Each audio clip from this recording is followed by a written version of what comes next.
नमस्कार। हमारी आज की कहानी है ससुर जी की समझदारी।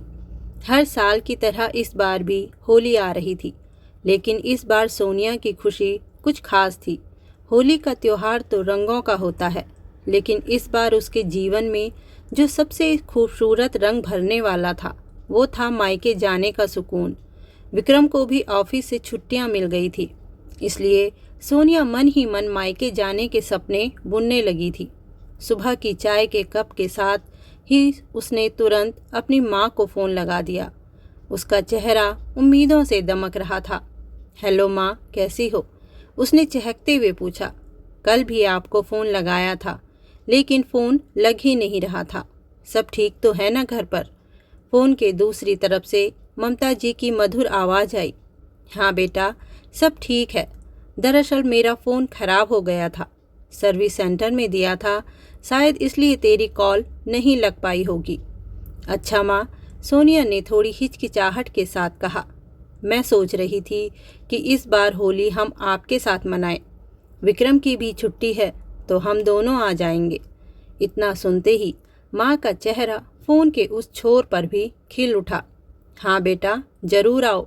वैसे भी बहुत दिन हो गए तुमसे मिले हुए, और तू आएगी तो घर सच में होली जैसा लगेगा।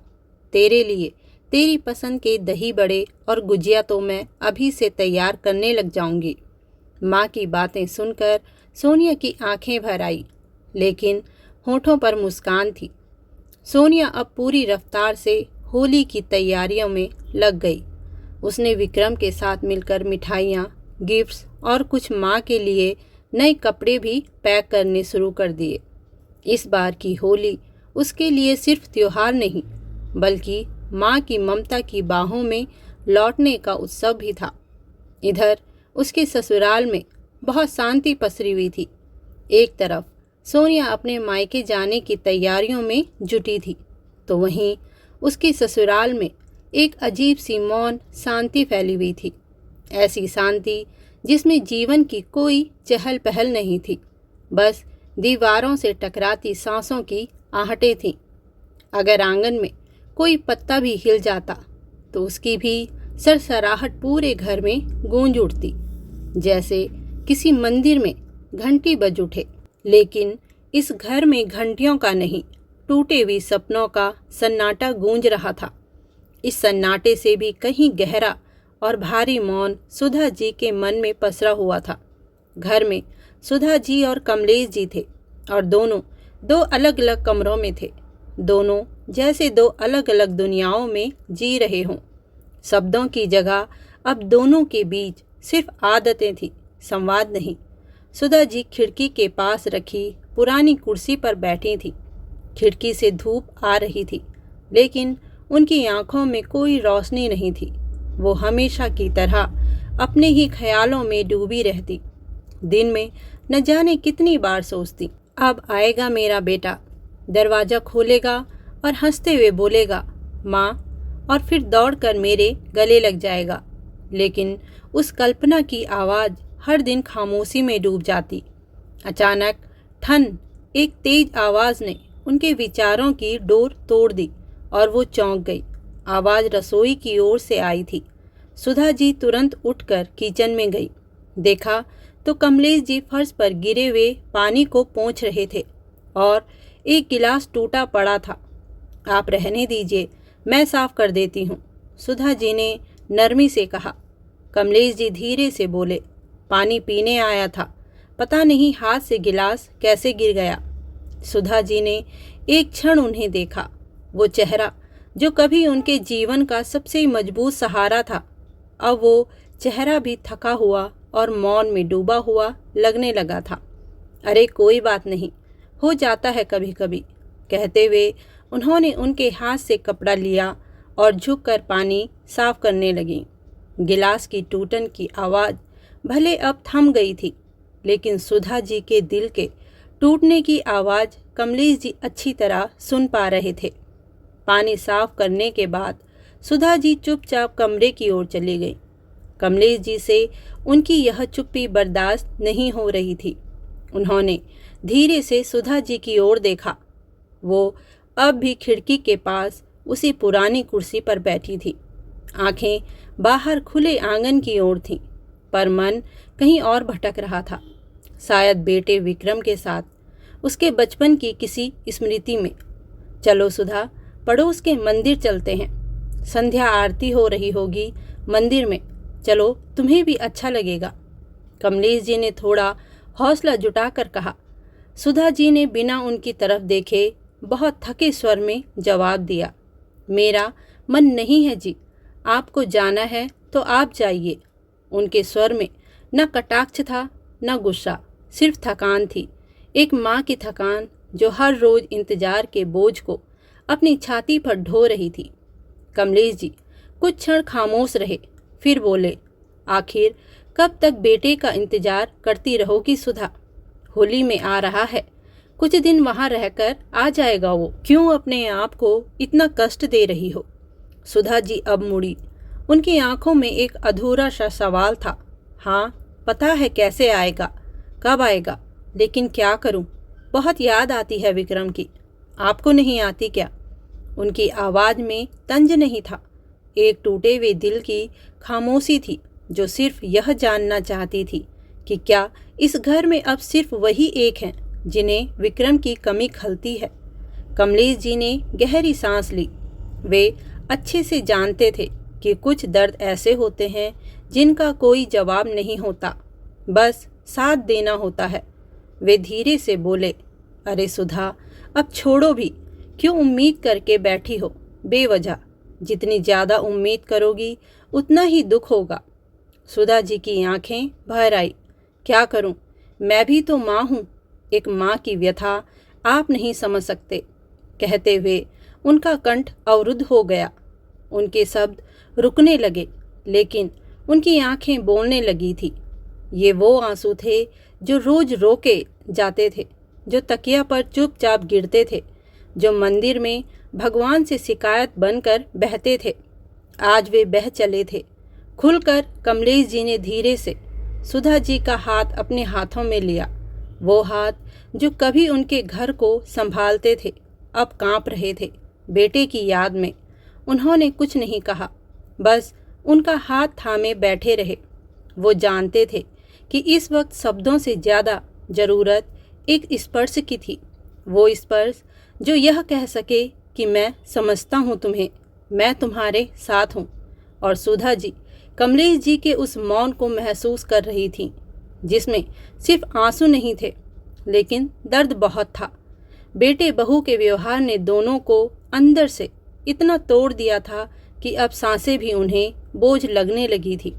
विक्रम उनका इकलौता बेटा था, वो बेटा जो उनके 7 साल की प्रतीक्षा, दुआओं और मंदिरों की परिक्रमा के बाद उनके जीवन में आया था। वो बेटा जिसके छोटे से खांसी पर सुधा जी रात भर जागती थी और कमलेश जी दूर किसी शहर से डॉक्टर बुलवाने को तैयार रहते थे। वो बेटा जो उनके जीवन की सबसे बड़ी पूंजी था, जिसकी हर मुस्कान पर वो जीते थे।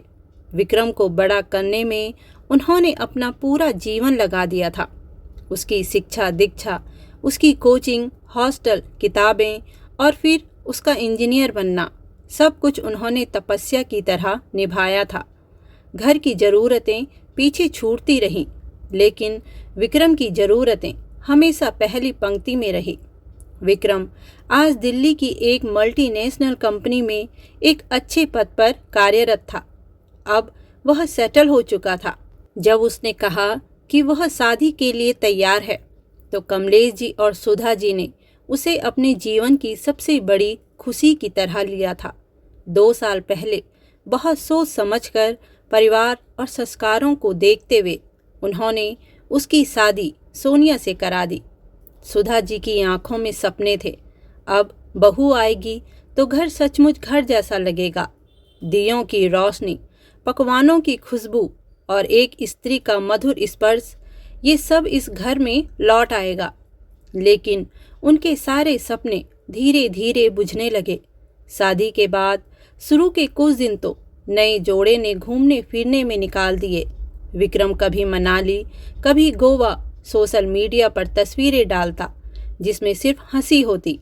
दोनों बेटे की खुशी देखकर खुश थे। सोनिया वापस ससुराल लौटी तो थी, जिस घर ने बहू के स्वागत में अपने आंगन तक सजा दिए थे, उसी घर में अब अजनबीपन और ठंडापन भर गया था।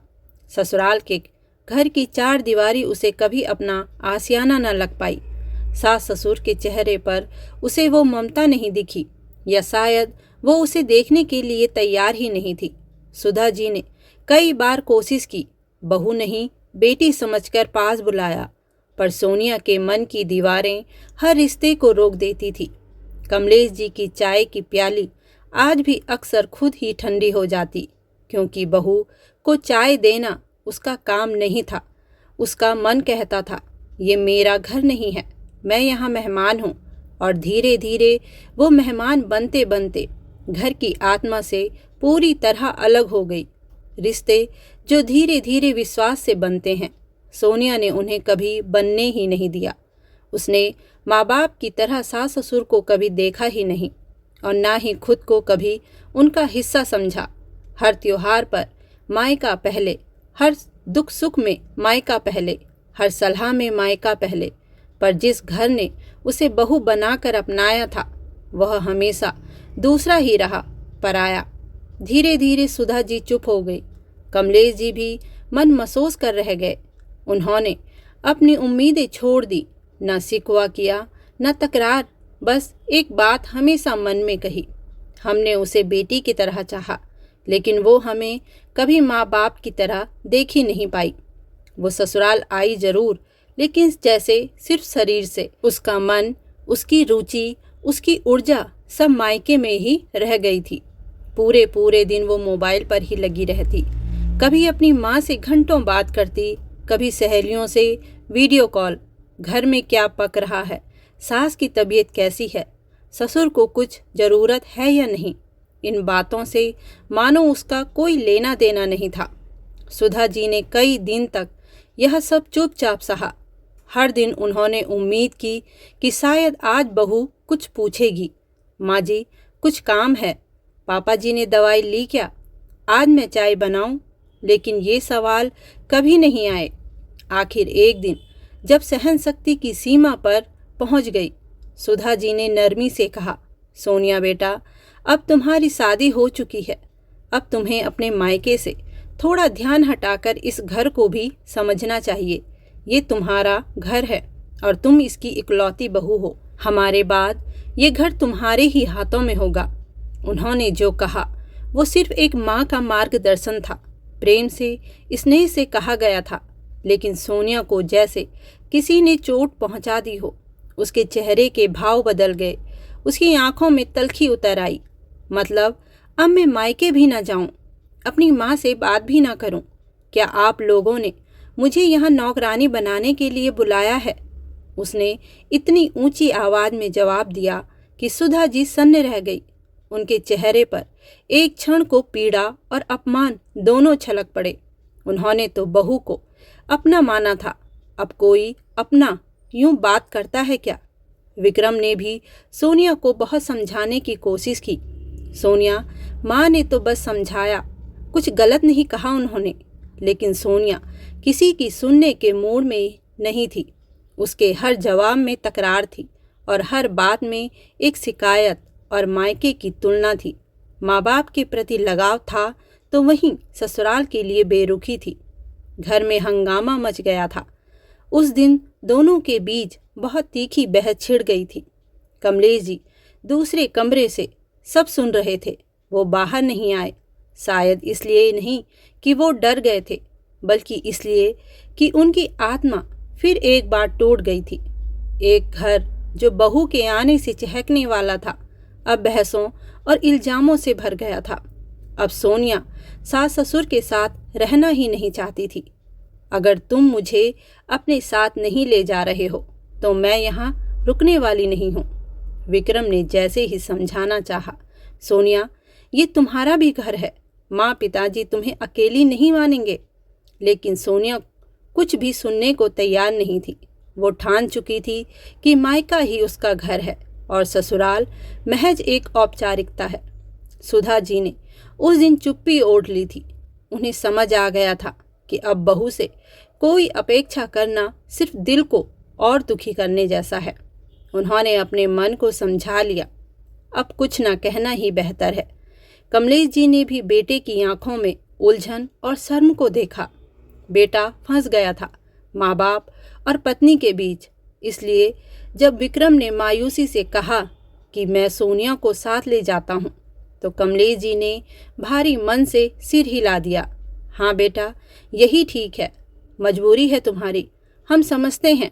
वह क्षण एक कटु स्वीकार था कि अब उनके घर की बहू सिर्फ कागजों में बहू है, हकीकत में नहीं।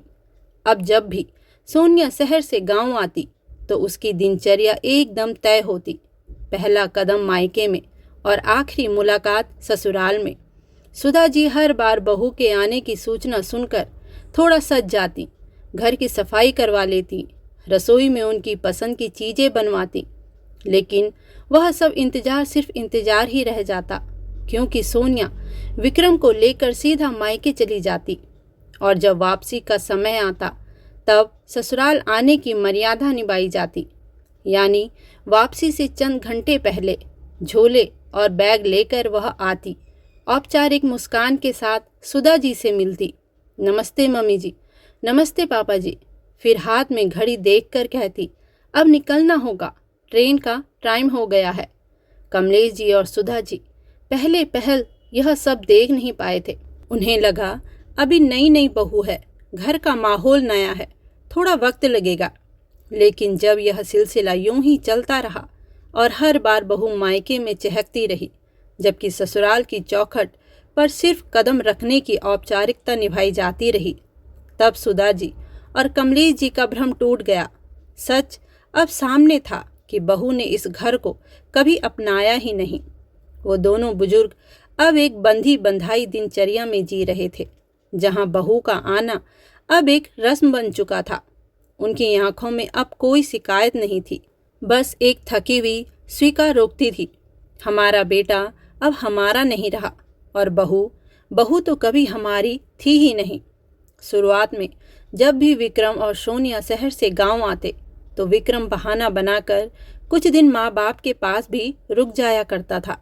वो जानता था कि उसकी मौजूदगी ही उनके लिए सबसे बड़ी खुशी है। सुधा जी की आंखें बेटे को देखकर चमक उठती थी और कमलेश जी को लगता था कि उनका थका हुआ बुढ़ापा कुछ दिन जवान हो गया है। लेकिन धीरे धीरे ये भी बदलने लगा। अब पिछले 3-4 बार से विक्रम सोनिया के साथ उसके मायके में ही रुकने लगा था। ससुराल की चौखट से दोनों की बस एक औपचारिक नमस्ते और अलविदा होने लगी। कमलेश जी चुपचाप सब देख रहे थे। उन्होंने कभी कुछ नहीं कहा, लेकिन हर बार जब विक्रम सिर्फ 1 या 2 घंटे के लिए आता और फिर लौट जाता, तो उनका मन एक सवाल की तरह कांप उठता, क्या हमारा बेटा अब सिर्फ किसी और का रह गया है? एक बार जब विक्रम उनसे मिलने आया तो कमलेश जी ने हल्के स्वर में कहा, बेटा जब भी गांव आओ कुछ दिन अपनी माँ के पास भी रुका करो, वो भी तुम दोनों का बहुत इंतजार करती है, आखिर उसके प्रति भी तो तुम्हारे कुछ फर्ज हैं। ये बात कमलेश जी ने बहुत सोच समझकर नरमी से कही थी। इसमें न कोई ताना था, न ही कोई आरोप था, सिर्फ एक बाप का निवेदन था। विक्रम ने सिर झुका लिया। उसके चेहरे पर स्पष्ट द्वंद्व था। फिर धीरे से बोला, रुकना तो चाहता हूँ पापा, पर क्या करूँ, सोनिया को पसंद नहीं है। फिर थोड़ी झुंझलाहट और बेबसी में उसने कहा, वो कहती है कि मैं बेटी हूँ, इसलिए मुझे मायके आने की इजाज़त लेनी पड़ती है। तुम्हारा अच्छा है, जब चाहो अपनी मम्मी के पास जाकर रह लेते हो, कभी मेरे माता पिता के पास भी रुको तो उनका मन भी खुश हो जाए। अब बताओ पापा, मैं क्या करूं? कमलेश जी चुप हो गए। कुछ पलों तक कमरे में सन्नाटा पसरा रहा। फिर उन्होंने बहुत ही गहरे स्वर में थके हुए दिल से कहा, पर बेटा हमने तो उसे कभी रोका ही नहीं, और वैसे भी वो हमारे पास रुकी कब है जो हम उसे रोकेंगे। कमलेश जी की आवाज़ में कटाक्ष नहीं था, बस हकीकत थी, एक ऐसी कड़वी सच्चाई जिसे बोलना बहुत मुश्किल होता है। फिर उन्होंने एक गहरी सांस ली और खुद को संभालते हुए बोले, लेकिन हाँ, इस घर के प्रति भी उसके कुछ फर्ज हैं ये बात बहू को खुद समझनी होगी। बहू बनना सिर्फ एक रिश्ता नहीं होता, ये जिम्मेदारी भी होती है, अपनाने की, निभाने की और जोड़ने की। विक्रम सिर झुकाए खड़ा था। उसकी आंखें कह रही थी कि वो सब समझता है, लेकिन विवश है। विक्रम एक ऐसा बेटा बन गया था जो माता पिता की आंखों में शर्मिंदगी और पत्नी की आंखों में नाराजगी के बीच झूलता रहता है। आप सही कह रहे हैं पापा। विक्रम की आवाज़ में थकान थी, एक ऐसी थकान जो बार बार समझाने, मनाने और रिश्तों के बोझ को उठाने से आई थी। क्या करूं पापा, जब 1-2 दिन पहले आने की बात करता हूं तो मुंह फुला लेती है, कुछ कहो तो झगड़ने लगती है और फिर घर की शांति के लिए मैं चुप रह जाता हूं। अब आप ही बताइए मैं क्या करूं। विक्रम एक बीच में फंसा पति और एक बेटा था, जो एक ओर माँ बाप की मूक पीड़ा देख रहा था और दूसरी ओर पत्नी की जिद व बेरुखी से जूझ रहा था। कमलेश जी चुप रहे। उन्होंने कुछ नहीं कहा, लेकिन उनकी आंखें बहुत कुछ बोल रही थी कि उन्होंने अपने बेटे को कभी इतना विवश, इतना असहाय नहीं देखा था। और इस बार होली में भी यही हो रहा था। गांव आए उन्हें 3 दिन हो चुके थे। होली की तैयारियां चारों तरफ थी। बाजार रंगों से सजे थे। बच्चों की टोली गलियों में नाच रही थी। हर घर से गुजिया की खुशबू आ रही थी, पर कमलेश जी का घर रंगहीन था। विक्रम और सोनिया गांव में खुशियां मना रहे थे और इधर हर साल की तरह सुधा जी उम्मीदों का थाल सजाए बैठी थी। शायद इस बार बहू पहले घर आए, शायद इस बार बेटा बहू माँ की उम्मीदों में थोड़ा सा रंग भर दे। लेकिन 3 दिन बीत चुके थे। बेटे बहू का कुछ पता नहीं था। कमलेश जी अब और सह नहीं पा रहे थे। वे सुधा जी की आंखों में रुकी हुई नमी को महसूस कर पा रहे थे। ये नमी जैसे हर त्योहार पर एक तकलीफ का प्रतीक बन चुकी थी। लेकिन आज उन्होंने मन ही मन एक संकल्प ले लिया था। अब वे नहीं सहेंगे। अब रिश्तों की चुप्पी को ऐसे ही नहीं पालेंगे। या तो समझाएंगे या फिर खुद को संभाल लेंगे, लेकिन अब और अपमान और उपेक्षा को स्वीकार नहीं करेंगे। उन्होंने सोच लिया कि अब वक्त रिश्तों को आईना दिखाने का है। अगले दिन सुबह सुबह की पहली किरणें अभी आंगन में उतर ही रही थी। कमलेश जी रोज की तरह जल्दी उठे, फ्रेश होकर शांति से मन से अलमारी खोली और अपना सबसे करीने वाला कुर्ता निकाला। सफ़ेद रंग, हल्की इस्त्री की सिलवटें और जेब में रखा पुराना रुमाल। सुधा जी रसोई से निकलकर कमरे में आई तो उनको देखकर हैरान हुई। इतनी सुबह सुबह ये सज धज क्यों, और इतनी सुबह सुबह आपकी तैयारी कहाँ की हो रही है? कमलेश जी मुस्कुराए और बोले, कल होली है, इसलिए सोचा मिठाई वगैरह ले आऊं बाजार से। कमलेश जी ने सामान्य आवाज में जवाब दिया, जैसे कुछ हुआ ही न हो। लेकिन सुधा जी की आंखें भर आई। उनकी आवाज़ भी भारी हो गई। मिठाई कौन खाएगा कमलेश जी? यहाँ तो बस खामोशी है। ये मिठाई भी किसी कोने में पड़ी रह जाएंगी, ठीक हमारी तरह, कहकर वो धीरे से कमरे में चले गई। कमलेश जी कुछ क्षणों तक वहीं खड़े रहे, फिर चुपचाप अपनी चप्पल पहनी, छड़ी उठाई और घर से निकल पड़े। सड़कें खाली थी, हवा में थोड़ी ठंडक थी, लेकिन उनके दिल में भारीपन था। आज वो बाजार नहीं गए, वो सीधे पहुंच गए विक्रम के ससुराल यानी सोनिया के मायके। वो किसी मोह, झगड़े या बहस के लिए सोनिया के मायके नहीं जा रहे थे, वो बस कुछ कहने जा रहे थे।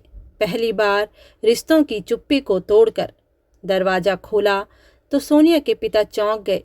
अरे समधी जी, इतनी सुबह सुबह सब खैरियत तो है? आइए बैठिए ना। कमलेश जी को बैठाकर वे फिर धीरे से बोले, आज सुबह सुबह कैसे आना हुआ समधी जी? कमलेश जी ने हाथ जोड़ते हुए धीरे से कहा, बस आपसे इजाज़त लेने आया था। उनके इस वाक्य ने जैसे सोनिया के पिता को स्तब्ध कर दिया। थोड़ी देर में विक्रम भी वहां आ जाता है। पिता को देखकर वो भी हैरान था। दूसरे कमरे में मौजूद सोनिया, उसकी माँ, दोनों एक दूसरे का चेहरा देखने लगे। समधी जी, माफ़ कीजिए, मैं समझा नहीं, आप कहना क्या चाहते हैं? कमलेश जी ने अब उनकी आंखों में देखकर बेहद संयमित स्वर में कहा, देखिए समधी जी, मैं जानता हूँ कि बेटी को अपने मायके से प्रेम होना स्वाभाविक है। हमने कभी इस प्रेम में बाधा नहीं डाली, लेकिन पिछले कुछ सालों से मैं महसूस कर रहा हूँ कि हमारे रिश्तों में सिर्फ एक तरफा लगाव बचा है। हमारा बेटा हर बार अपने घर के बजाय आपके घर में ठहरता है। बहू हमारी बहू नहीं, सिर्फ आपकी बेटी बनकर रह गई है। त्योहार आते हैं पर हमारे आंगन में रंग नहीं बिखरते। हमारे घर सिर्फ सूनी दीवारें रह जाती है। इसलिए आज मैं आपसे इजाज़त लेने आया हूँ कि क्या आप कुछ दिनों के लिए हमारे बेटे और हमारी बहू को हमारे घर भेज सकते हैं। होली है, कम से कम इस त्योहार में एक बार हम भी महसूस कर सकें कि हमारा भी कोई है। कमलेश जी की आवाज़ कांपने लगी थी, लेकिन उन्होंने खुद को संभालते हुए हाथ जोड़ लिए। बिना शिकायत, बिना झगड़े, सिर्फ एक सरल सच्ची प्रार्थना की मुद्रा में। समझी जी, पहले जब बेटियां ससुराल जाती थी ना, तो मायके वाले उनके पास इजाज़त लेने जाया करते थे, पूरे आदर और संकोच के साथ, कि क्या बेटी को कुछ दिनों के लिए अपने घर ले जाएं। हम भी ऐसा ही करते थे, पर अब जमाना बदल गया है। अब बेटे बेटियों में कोई फ़र्क नहीं रहा, हम भी मानते हैं, इसलिए हमें भी कोई ऐतराज़ नहीं। पर आज मैं भी अपने बेटे को लेने आया हूँ। कमलेश जी के शब्द जैसे उनके गले में अटक गए हों। समझी जी, वो हमारा भी बेटा है ना।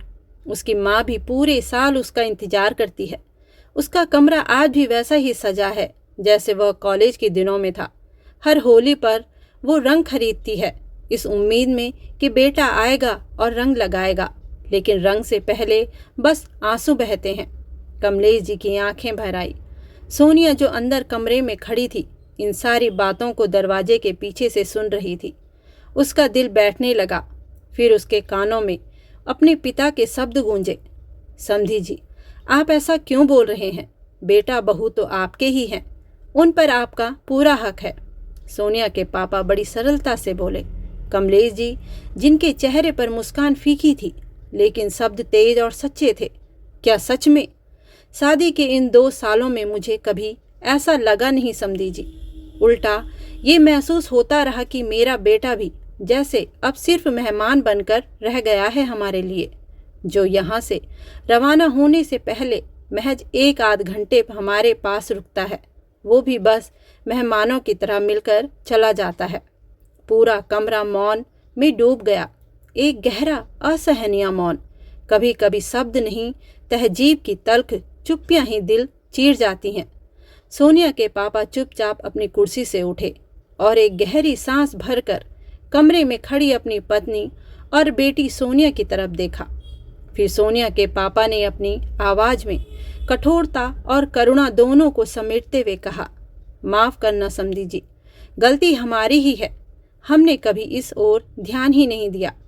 उनकी आवाज़ कांपी नहीं, लेकिन उस स्वर में एक जिम्मेदार बाप की आत्मग्लानि साफ झलक रही थी। हमने बेटी की शादी कर दी, उसे सजा धजा कर विदा कर दिया, पर कभी ये जानने की कोशिश नहीं की कि वो ससुराल में जिम्मेदार बहू बनी या नहीं।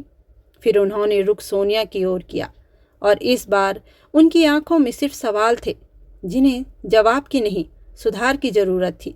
सोनिया, जाओ अपना सामान पैक करो, आज ही तुम्हें अपने ससुराल जाना है। सोनिया ने चौंक कर अपने पापा की ओर देखा। उनके चेहरे पर कोई गुस्सा नहीं था, बस एक ठोस निर्णय का तेज था। और सुनो, याद रखना, जैसे तुम्हारे मम्मी पापा तुमसे मिलने के लिए तड़पते हैं, वैसे ही तुम्हारे सास ससुर भी अपने बेटे के इंतजार में बैठे होते हैं।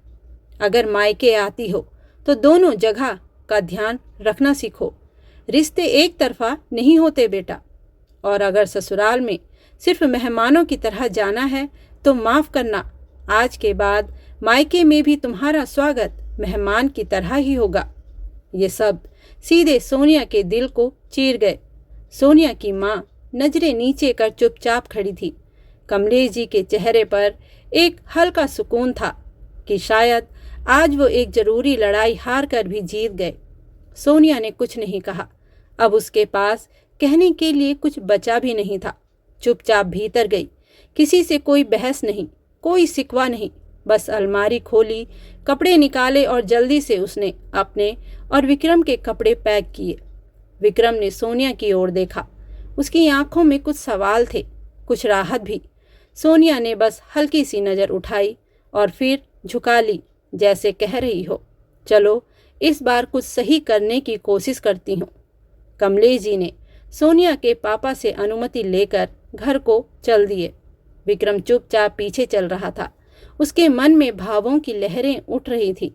एक तरफ अपराध बोध, दूसरी ओर राहत कि शायद कुछ देर से ही सही पर सही निर्णय हो रहा है। और सोनिया, वो पहली बार चुप थी, पर उसकी यह चुप्पी अहंकार की नहीं, संकोच, आत्मबोध और स्वीकार की चुप्पी थी। वो अब पीछे मुड़कर नहीं देख रही थी, क्योंकि अब शायद उसका मन पहली बार ससुराल की ओर मुड़ रहा था। गाड़ी की खिड़की से होली की रंग बिरंगी दुनिया दिख रही थी। बच्चे सड़क पर दौड़ रहे थे, रंग उड़ रहे थे, ढोलक की आवाज़ दूर कहीं सुनाई दे रही थी। कमलेश जी ने गाड़ी की खिड़की से बाहर देखा, पर उनका असली रंग तो आज उनके भीतर चढ़ा था। उन्होंने सीट पर बैठे अपने बेटे और बहू की ओर देखा और हल्के से मुस्कुराए और मन ही मन सोचने लगे, शायद इस बार होली का रंग चढ़ेगा, लेकिन इस बार रंग गुलाल के नहीं, रिश्तों के होंगे। इधर डोरबेल बजी। सुधा जी उस समय किचन में आटा सान रही थी। बेल की आवाज़ पर पहले कुछ पल ठिठकी। मन में उम्मीद और निराशा की एक साथ हलचल मची। कहीं विक्रम तो नहीं, पर तुरंत खुद ही समझाया, नहीं, इस बार भी नहीं। लेकिन फिर भी न जाने क्यों दिल की धड़कन थोड़ी तेज हो गई थी। उन्होंने हाथ धोए, पल्लू से पोंछे और जल्दी जल्दी दरवाज़ा खोलने पहुंची। दरवाज़ा खोला और सामने अपने बेटे बहू को खड़ा पाया। सुधा जी कुछ पल स्तब्ध रह गई। सामने विक्रम और सोनिया थे, लेकिन आज उनके चेहरों पर कोई जल्दबाजी नहीं थी, कोई औपचारिकता नहीं थी, बल्कि सच्चा अपनापन था। कुछ कहती हुई आंखें थी। अरे तुम लोग आज ही जा रहे हो क्या? सुधा जी ने सवाल किया, लेकिन स्वर में डर था। डर कि कहीं फिर वही 2 घंटे की औपचारिक मुलाकात न हो। विक्रम और सोनिया दोनों झेप गए। विक्रम ने आगे बढ़कर माँ को गले लगाया। एक ऐसा आलिंगन जिसमें पछतावा, प्रेम और संकल्प सब कुछ था। नहीं माँ, इस बार हम होली आपके साथ मनाएंगे और कुछ दिन आपके पास रुककर ही जाएंगे। सुधा जी जैसे अंदर से कांप गई। उनकी आंखें भर आई, होंठ कांपे और एक धीमी हंसी होठों पर आ गई। सच में? फिर बिना रुके, बिना कुछ कहे वो तेजी से अंदर भागी, सीधे पूजा घर में पहुंची। जल्दी जल्दी थाली सजाई, रोली, अक्षत, दीपक, माला और मिठाई रखकर वो आरती की थाली लेकर लौटी और बेटे बहू की आरती उतारने लगी, जैसे कोई खोया खजाना वापस मिला हो। सोनिया की आंखें अब झुकी हुई थीं, लेकिन उसके मन में पहली बार इस घर की अहमियत महसूस हो रही थी। कुछ देर बाद कमलेश जी भी घर लौटे। दरवाजे पर खड़े होकर उन्होंने भीतर झांका और देखा कि सुधा जी किचन में चहक रही थी, गुजिया की तैयारी कर रही थी। कभी सोनिया को कुछ पकड़ा रही थी, कभी विक्रम को छेड़ रही थी। ऐसी हंसी सुधा जी के चेहरे पर उन्होंने बरसों बाद देखी थी। सुधा जी उन्हें देखकर बोली, अरे आप कहाँ रह गए थे आज? देखो बच्चे घर आए हैं और अब कुछ दिन यहीं रुकेंगे, होली भी साथ मनाएंगे।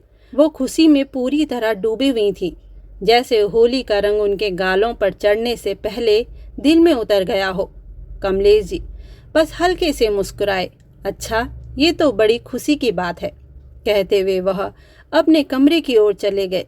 उन्होंने सुधा जी को नहीं बताया कि कैसे वो सुबह सुबह सोनिया के मायके गए थे, कैसे वो एक ससुर नहीं एक पिता बनकर झुके थे, कैसे उन्होंने वो शब्द कहे थे जो शब्द हर बुजुर्ग को कभी ना कभी कहने पड़ते हैं, क्या मैं अपने बेटे को घर ले जा सकता हूँ? क्योंकि कमलेश जी जानते थे कभी कभी रिश्ते संवारने के लिए त्याग को चुपचाप स्वीकार करना पड़ता है। उन्होंने एक माँ का विश्वास टूटने नहीं दिया, क्योंकि शायद यही उनके अपने रिश्ते की सबसे बड़ी जीत थी। धन्यवाद दोस्तों। कहानी पसंद आई हो तो कमेंट, लाइक, चैनल को सब्सक्राइब जरूर करिएगा।